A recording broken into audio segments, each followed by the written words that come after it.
Mientras mi hermana gritaba, yo no sentí rabia, sino lástima. Me fui con una sonrisa porque sabía que esa era la última noche de sus vidas como las conocían. El amanecer traería la verdad. Y la cuenta de cobro. Mi nombre es Elodia, y esta es la historia de cómo una sonrisa, una simple y silenciosa sonrisa, demolió el mundo de mi familia. Todo comenzó en la fiesta de cumpleaños número 62 de mi madre, Soledad. La casa de mis padres en Puebla, esa que yo misma había salvado del abismo, estaba llena de un murmullo festivo y falso. El aire olía a mole poblano y a tensiones no resueltas. Yo observaba desde el umbral de la cocina, viendo a mi padre, Arturo, reír con unos vecinos, su risa un poco más fuerte de lo normal, como si quisiera llenar los silencios que solo nosotros conocíamos. Mi madre revoloteaba, asegurándose de que todos tuvieran el vaso lleno, su sonrisa tan tensa que parecía a punto de quebrarse.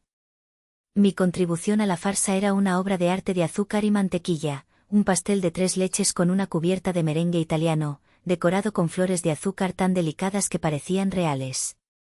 Un eco de mi antigua vida, de mi pastelería, corazón de azúcar.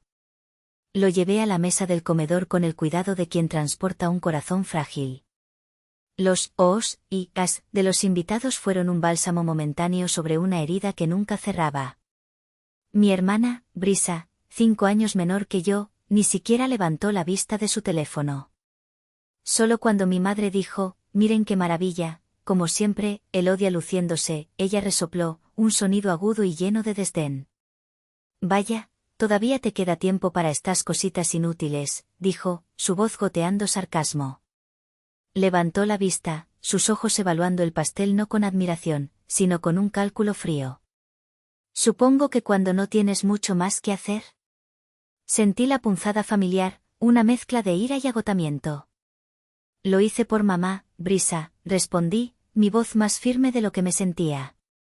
Ah, claro. Siempre la hija perfecta, se burló, dejando el teléfono sobre la mesa con un golpe seco. Se reclinó en su silla, cruzando los brazos. La atención de la mesa, antes dispersa, ahora se centraba en nosotras. ¿Sabes, Elodia? A veces me pregunto qué haces aquí todavía. Digo, ya eres una mujer adulta. ¿No te cansas de ser una carga? La palabra, carga, quedó suspendida en el aire, pesada y venenosa. Vi el rostro de mi madre contraerse de dolor, pero no dijo nada. Mi padre se aclaró la garganta y se sirvió más vino, sus ojos fijos en la etiqueta de la botella como si fuera el texto más fascinante del mundo. Brisa, envalentonada por su silencio, se inclinó hacia adelante. Su voz bajó a un susurro cruel que todos podían oír. Deberías irte. Papá y mamá estarían más tranquilos. Yo estaría más tranquila. Queremos vivir nuestras vidas sin ti. De hecho, no te necesitamos. El silencio que siguió fue absoluto, roto solo por el zumbido del refrigerador. Cada par de ojos en esa habitación estaba sobre mí, esperando mi reacción. Esperaban lágrimas, un grito, una defensa desesperada. Pero en ese instante, algo dentro de mí, algo que había estado agrietado durante años, finalmente se hizo polvo y se desvaneció. Y en su lugar, surgió una calma helada. Miré a mi hermana, a su rostro lleno de un triunfo mezquino. Miré a mi padre, que seguía evitando mi mirada. Miré a mi madre, que se llevaba una mano a la boca, sus ojos suplicando silencio. Y entonces, lo hice. Sonreí. No fue una sonrisa de felicidad ni de amabilidad. Fue una sonrisa pequeña, apenas una curva en mis labios, pero estaba llena de todo lo que no podía decir. Era una sonrisa de lástima. Una sonrisa que decía, no tienes ni la más remota idea del error que acabas de cometer. Me levanté de la silla, el movimiento fluido y deliberado. Alisé mi vestido. Me incliné hacia mi madre y le di un beso en la mejilla húmeda. «Feliz cumpleaños, mamá», susurré. Luego, sin mirar a nadie más, me di la vuelta y caminé hacia la puerta principal. Cada paso era ligero, liberado de un peso que había cargado durante 5 años. Sabía que esa sonrisa los había desconcertado más que cualquier grito. Y sabía, con una certeza que me recorrió como un escalofrío, que esa era la última noche de sus vidas tal y como las conocían. El aire frío de la noche poblana me golpeó al salir, pero no sentí escalofríos. Dentro de mi viejo auto, el silencio era un santuario. No conduje sin rumbo. Mis manos, firmes en el volante, me llevaron directamente a través de la ciudad hacia el único lugar donde podía respirar, el pequeño pero acogedor departamento de Lidia, mi mejor amiga. Mientras las luces de la ciudad se deslizaban por el parabrisas, mi mente no se detuvo en la humillación de hacía unos minutos. En su lugar, abrió las puertas de un museo privado, una exhibición silenciosa de los sacrificios que me habían llevado a esa noche. La primera sala de mi museo mental albergaba la pieza central, la más dolorosa, el recuerdo de la venta de Corazón de Azúcar. Podía sentir el peso del bolígrafo en mi mano mientras firmaba los papeles. El olor a vainilla y chocolate, que había sido mi perfume durante casi una década, parecía desvanecerse del aire en ese preciso instante. Recuerdo al comprador, un hombre de negocios con una sonrisa eficiente, diciéndome que haría algunos cambios de marca. Yo solo asentí, sintiendo cómo me arrancaban el alma. Entregué las llaves, las mismas llaves que había recibido con lágrimas de alegría el día de la inauguración. Con ese acto, transferí 3 millones de pesos a la cuenta de mi padre. 3 millones que liquidaron la hipoteca de la casa familiar, una deuda monstruosa que él había acumulado tras una serie de malas inversiones que llevaron su propio negocio a la quiebra. Él lo llamó un préstamo, pero ambos sabíamos que era un regalo envuelto en el papel de lija de mi futuro destrozado. Me mudé de nuevo a mi habitación de la infancia, diciéndome a mí misma que era temporal. 5 años. 5 años de temporalidad. La siguiente exhibición era más pequeña, pero fundamental. Era un recuerdo de una tarde lluviosa, sentada en un café con mi tío Tadeo, el hermano menor de mi padre y contador de profesión. Él era el único que conocía la magnitud real de mi sacrificio. Mientras yo le contaba entre lágrimas que había pagado la totalidad de la casa, él dejó su taza de café y me miró con una seriedad que me asustó. Elodia, dijo, su voz grave y firme. Tu padre es un buen hombre, pero un pésimo hombre de negocios. El orgullo lo ciega. Has salvado el patrimonio familiar, el hogar donde creciste. Pero no puedes ser ingenua. Este mundo se come vivos a los ingenuos. Se inclinó sobre la mesa. Si tú liquidaste esa deuda, esa casa debe estar a tu nombre. No es egoísmo, sobrina. Es autoprotección. Es un seguro de vida contra el olvido y la ingratitud. Hazlo en silencio. Que sea tu red de seguridad. Sus palabras resonaron en mí. Al principio, me pareció un acto de traición, pero una parte de mí, una parte que había visto como el orgullo de mi padre casi los deja en la calle, sabía que tenía razón. Fue Tadeo quien me presentó al licenciado Ramiro. Fue Tadeo quien me convenció de que la prudencia no era una falta de amor. La última sala del museo no tenía una pieza central, sino una colección de miniaturas, de heridas de papel. Eran los pequeños cortes diarios que desangran el alma. Estaba la foto que Brisa subió a Instagram, posando con una cámara nueva y un pie de foto que decían trabajando duro para conseguir mis sueños, omitiendo que fui yo quien pagó las 12 mensualidades sin intereses de esa cámara. Estaba el recuerdo de mi madre suspirando dramáticamente al ver la factura de la luz, diciendo todo está carísimo, mientras veía su telenovela favorita en un paquete de cable premium que yo pagaba religiosamente cada mes. Estaba la vez que mi padre me pidió dinero para reparar el coche, solo hasta que las cosas mejoren, y luego lo vi comprando una botella de tequila añejo que costaba lo mismo que una semana de mi despensa. Cada uno de esos recuerdos era un ladrillo en el muro que me separaba de ellos. Ellos no veían mi sacrificio, veían un recurso inagotable. No veían a una hija y hermana, veían una solución, un cajero automático con corazón. Cuando estacioné frente al edificio de Lidia, el recorrido por el museo había terminado. No sentía rabia. La rabia se había consumido hace mucho tiempo, dejando solo una ceniza de claridad. Ellos no me habían echado esa noche. Simplemente me habían dado el empujón final para que cruzara una puerta que yo misma había construido en secreto, ladrillo a ladrillo, para salvarme. Y ahora, finalmente, iba a usarla. Lidia abrió la puerta antes de que pudiera tocar el timbre, como si hubiera sentido mi llegada. Llevaba pijama y una expresión de furia contenida. No me preguntó qué había pasado, me tomó del brazo, me metió en su apartamento y cerró la puerta con un portazo que hizo vibrar las paredes. Finalmente, dijo, su voz un gruñido bajo. Finalmente te hicieron el favor de mostrarte quiénes son en realidad. Me dejé caer en su sofá, el cuerpo pesado por un cansancio que iba más allá de lo físico. Lidia no me ofreció té ni palabras de consuelo. Fue a la cocina y regresó con 2 copas y una botella de mezcal. Sirvió generosamente. No vamos a llorar, declaró, entregándome una copa.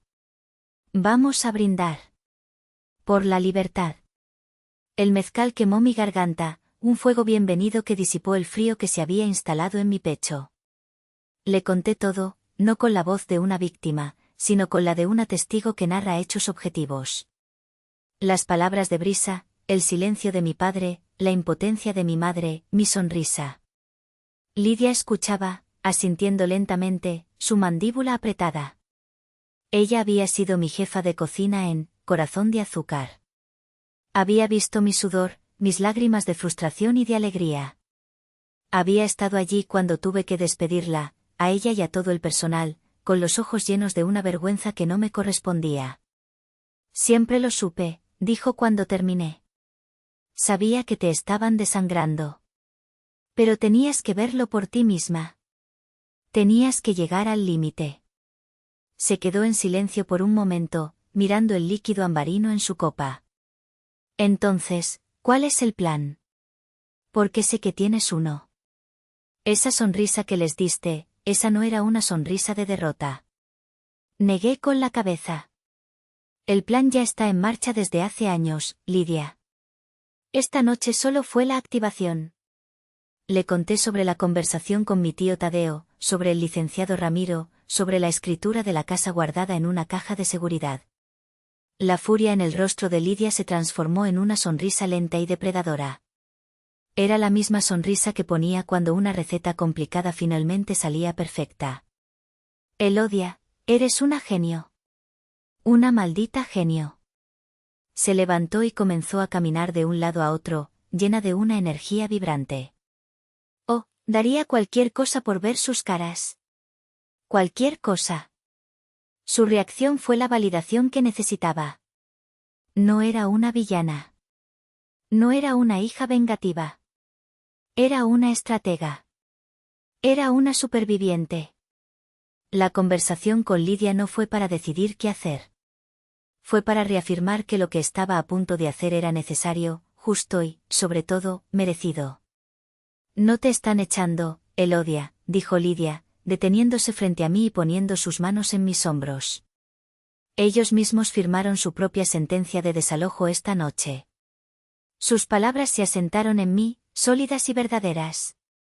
Ya no había duda. Ya no había culpa. Solo quedaba la ejecución de un plan forjado en el dolor, pero que me llevaría, por fin, a la paz. Dormí profundamente esa noche, un sueño sin sueños, sin el peso de la ansiedad que había sido mi compañero constante durante 5 años. Cuando desperté en la habitación de invitados de Lidia, los primeros rayos de sol se filtraban por la persiana, dibujando rayas de luz en la pared. Por primera vez en mucho tiempo, no sentí el impulso de levantarme de puntillas para no despertar a nadie. No sentí la obligación de preparar café para una casa que me trataba como a una fantasma. Lidia ya estaba en la cocina, el olor a café recién hecho llenaba el aire. Me sirvió una taza sin decir palabra, solo con una mirada que lo decía todo, estoy contigo. Me senté en la pequeña mesa de su cocina, abrí mi computadora portátil y sentí una oleada de poder tranquilo. No había prisa. No había pánico. Solo la metódica precisión de una demolición controlada. Primero, abrí mi cuenta bancaria. Allí estaban, en una lista ordenada, los pilares que sostenían la cómoda vida de mi familia. Pagos automáticos que salían de mi cuenta como arterias sangrantes, la hipoteca residual que mi padre insistía en mantener, por el historial crediticio, el plan premium de televisión por cable, el Internet de alta velocidad indispensable para que Brisa pudiera subir sus fotos, los seguros de la casa, incluso las suscripciones a servicios de streaming y al periódico local. Una sangría mensual de casi 40.000 pesos. Con una calma quirúrgica, empecé a desactivarlos. Pero no de inmediato. Programé la cancelación de cada uno para que se hiciera efectiva en 3 días. Quería darles un último fin de semana de normalidad. Un último sorbo de la vida que daban por sentada, cortesía de la hija a la que no necesitaban. Quería que el primer golpe no fuera un apagón repentino, sino el silencio de un router que no se conecta, la pequeña frustración que precede al verdadero pánico. Clic. Internet cancelado. Clic. Paquete de televisión cancelado. Clic. Suscripciones canceladas. Cada clic era un eslabón roto de la cadena que me ataba a ellos. Luego, abrí mi correo electrónico. El borrador estaba allí, guardado desde hacía más de un año. Era un correo simple, casi formal. El destinatario era el licenciado Ramiro. Estimado licenciado Ramiro. Espero que este correo le encuentre bien. Ha llegado el momento. Le pido por favor que proceda con las instrucciones que discutimos en nuestra última reunión. Agradezco de antemano su discreción y profesionalismo. Saludos cordiales. Elodia. Mi dedo se detuvo sobre el botón de enviar. Por un instante, un fantasma de duda me rozó.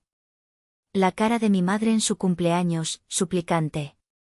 La imagen de mi padre, envejecido y derrotado tras su fracaso empresarial. ¿Estaba siendo demasiado cruel? Entonces, recordé la sonrisa de suficiencia de Brisa. Recordé el chasquido de su lengua al llamarme, carga. Recordé el peso aplastante de la ingratitud. Y la duda se evaporó como el rocío bajo el sol. Hice clic. El correo se fue. La cuenta de cobro había sido enviada. No había vuelta atrás. Cerré la computadora. Tomé un sorbo de café. El sabor era intenso, amargo y extrañamente dulce. Lidia, que había estado observando en silencio desde la barra, levantó su propia taza. Salud, dijo en voz baja. Salud, respondí, sintiendo como el sol de la mañana comenzaba a calentar mi rostro. Era el primer día del resto de mi vida. Los 3 días de gracia pasaron en un silencio tenso. No recibí ni una llamada, ni un mensaje. Me imaginé que en la casa de Puebla, mi ausencia se celebraba como una liberación. Brisa probablemente se había adueñado del espacio extra, mi madre estaría aliviada de no tener que mediar en tensiones, y mi padre simplemente seguiría en su mundo. El martes por la mañana, mientras ayudaba a Lidia a preparar la masa para unos panes, sonó mi teléfono. Era Brisa. Dejé que sonara 3 veces antes de contestar, poniendo el altavoz. ¿Qué hiciste? Fue su saludo. No, hola, no, ¿cómo estás? Solo una acusación directa. Buenos días a ti también, hermana, respondí con calma, mientras mis manos seguían amasando. No juegues conmigo, Elodia. El internet no funciona. Tengo que subir una colaboración pagada y la fecha límite es hoy. Arreglarlo ahora. Su tono, el de una reina a la que su sirvienta le ha fallado, era exactamente el que esperaba. Qué extraño, dije, fingiendo sorpresa. Supongo que tendrás que llamar a la compañía proveedora. Eres la residente, después de todo. Hubo un silencio al otro lado de la línea. Podía oír su respiración agitada. El contrato está a tu nombre. Lo sé porque mamá me lo dijo. Deja de ser tan infantil y vuelve a activarlo. No puedo hacer eso, respondí, mi voz suave pero inflexible. Verás, ya no vivo allí. Y como me dijiste tan claramente, no me necesitan. Así que asumí que tampoco necesitaban mis contratos a mi nombre. Eres increíble, gritó. Siempre tienes que ser la víctima, siempre tan dramática. Que tengas un buen día, Brisa, dije, y colgué. Lidia soltó una carcajada. Eso fue glorioso. Asumí que tampoco necesitaban mis contratos. 2 días después, el teléfono volvió a sonar. Esta vez era mi madre, su voz temblorosa y al borde de las lágrimas. «Mija, por favor», comenzó, su voz un susurro lastimero. «Nos cortaron la luz. La comida del refrigerador se va a echar a perder. Tu padre no pudo ver el partido. ¿Qué está pasando?» Sentí una punzada de culpa, pero la aplasté. «Lo que está pasando, mamá, es que la factura de la luz no se pagó. Y como yo era quien la pagaba, y ya no estoy allí». «Pero, Elodia, ¿por qué nos haces esto? Somos tu familia». «¿Dónde estaba mi familia cuando Brisa me humilló frente a todos?», pregunté, mi voz perdiendo un poco de su calma. «¿Dónde estabas tú, mamá? ¿Dónde estaba papá?» Todos ustedes se quedaron callados. Su silencio fue un acuerdo. Así que estoy cumpliendo con ese acuerdo. Les estoy dando la vida que querían, una vida sin mí.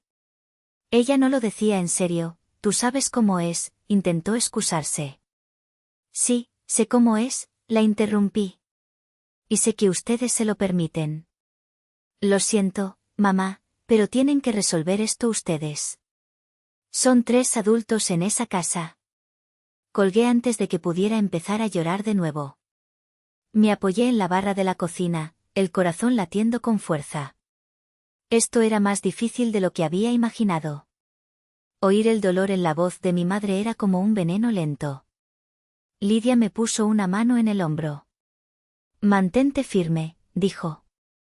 «Estás rompiendo un ciclo de abuso. Duele, pero es necesario». La última llamada de la semana fue de Brisa, el sábado por la noche. Su voz era irreconocible, una mezcla de furia y pánico. «Nos cortaron el agua, Elodia». «¿El agua? ¿Entiendes lo humillante que es esto? Doña Piedad, la vecina chismosa, nos vio acarreando cubetas de la llave del jardín. Todo el vecindario se va a enterar. Nos estás avergonzando». «Tú te avergonzaste a ti misma, Brisa», respondí, el cansancio tiñendo mi voz. «Tú gritaste. Tú insultaste. Tú me echaste. Estas son las consecuencias de tus actos. Aprende a vivir con ellas». Colgué y apagué el teléfono. Las primeras grietas se habían abierto. Y yo sabía que el terremoto apenas estaba comenzando. La semana siguiente fue un goteo de caos que me llegaba a través de terceros. Lidia se enteró por una amiga en común que Brisa había perdido su colaboración pagada y que la marca la había bloqueado en redes sociales por incumplimiento. Doña Piedad, la vecina, le había contado a media calle que los de la casa de la esquina andan en algo raro, siempre a oscuras. La humillación que tanto temía Brisa se estaba materializando, no por mis acciones, sino por las suyas. Ellos seguían creyendo que esto era una rabieta, un castigo temporal que terminaría cuando yo me cansara. Pensaban que su único problema era la falta de servicios básicos. No tenían idea de que su problema era mucho más fundamental, estaban viviendo en una casa que no les pertenecía.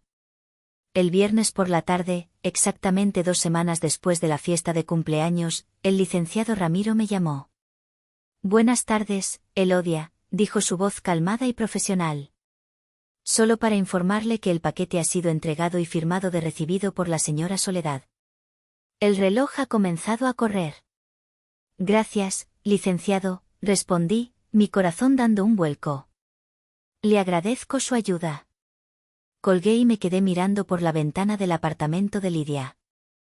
Me imaginé la escena en Puebla. Mi madre, probablemente aliviada de recibir correo que no fuera una factura con un sello rojo de «urgente», firmando la tableta del mensajero.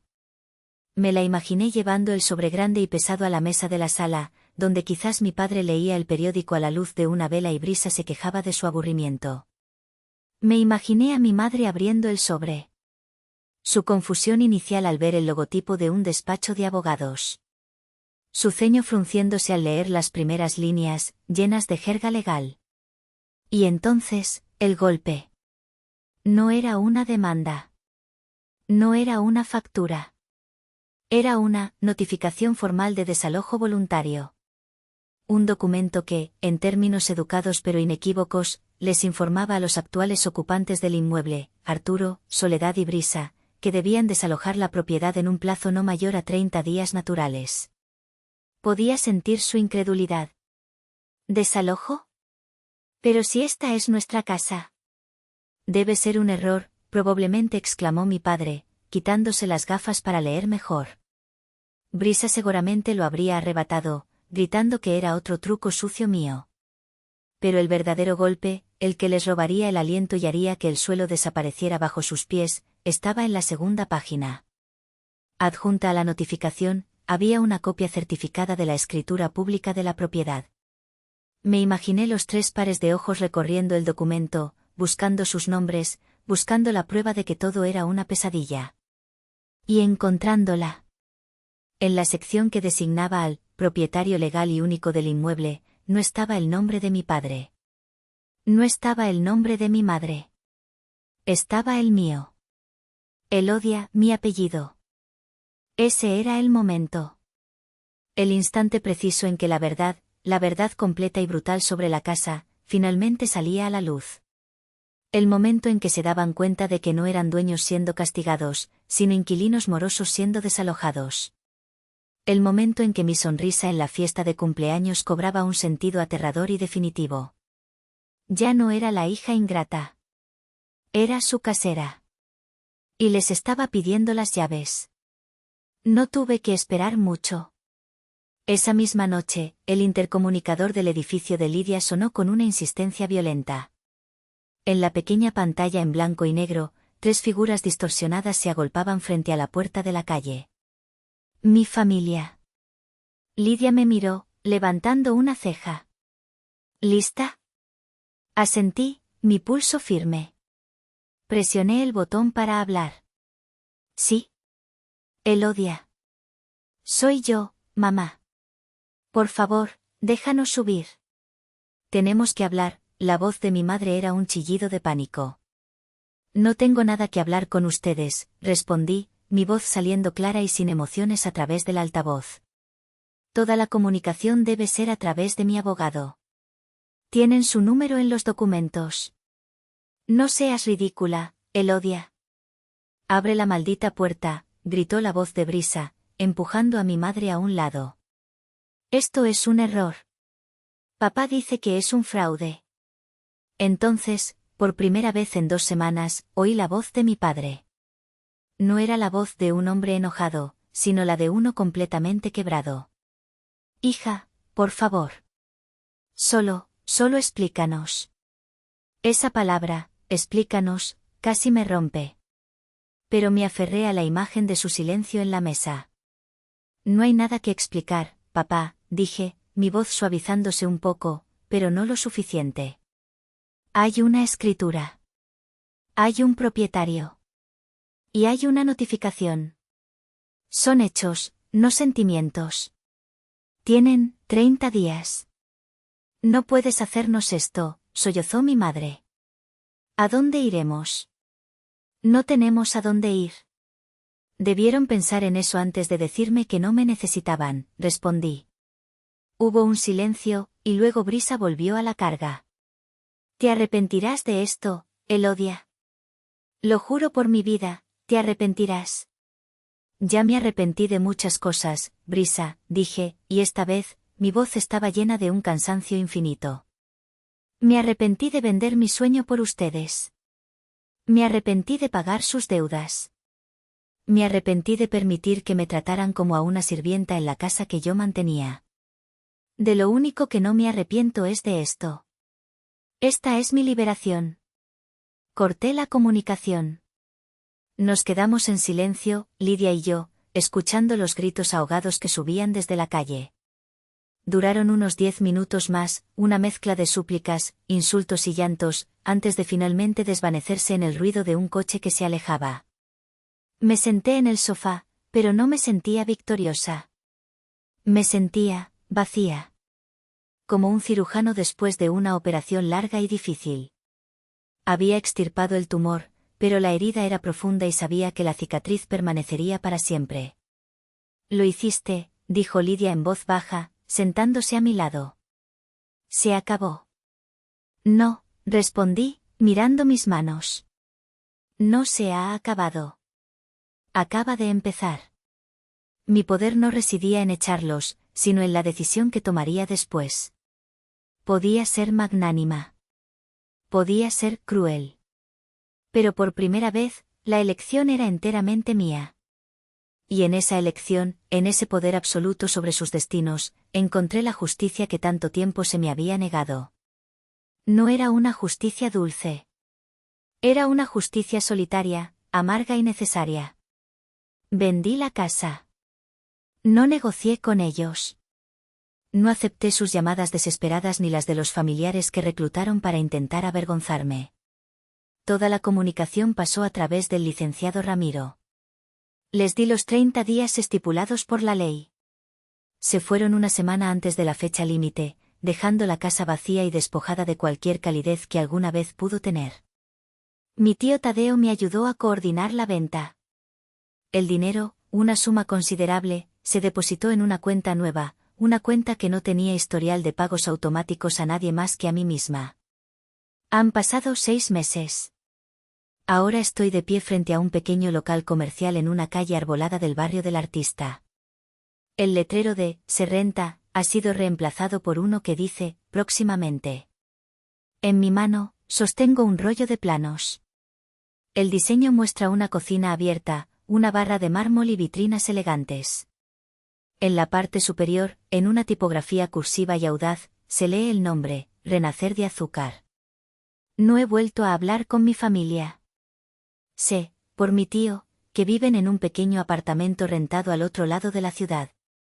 Mi padre consiguió un trabajo como conserje. Mi madre vende postres caseros por encargo. ¿Y Brisa? Brisa trabaja en el turno de noche de una tienda de conveniencia. La vida les ha presentado la cuenta de cobro, una mucho más dura de la que yo jamás podría haberles enviado. No siento alegría por su desgracia. Sinceramente, no siento mucho más que una tranquila distancia. He reconstruido mi vida desde las cenizas de un pasado al que ya no pertenezco. No los odio, simplemente ya no hay lugar para ellos en mi futuro. He aprendido que la sangre te hace pariente, pero es la lealtad, el respeto y el sacrificio mutuo lo que te convierte en familia. Pero a veces, en la quietud de la noche, cuando el olor a harina y azúcar de mis pruebas de receta se desvanece, la pregunta vuelve a mí, como un eco persistente. ¿Fui demasiado cruel? ¿Debería la familia ser perdonada incondicionalmente, sin importar el dolor que cause? ¿Hay un punto en el que el amor propio debe pesar más que los lazos de sangre? No tengo todas las respuestas. Solo tengo esta nueva oportunidad, este renacer. ¿Ustedes qué piensan? Gracias por escuchar mi historia. Si te ha resonado de alguna manera, si alguna vez te has sentido invisible para aquellos a quienes más has dado, te invito a suscribirte y a compartir tu propia historia en los comentarios. A veces, ser escuchado es el primer paso para sanar.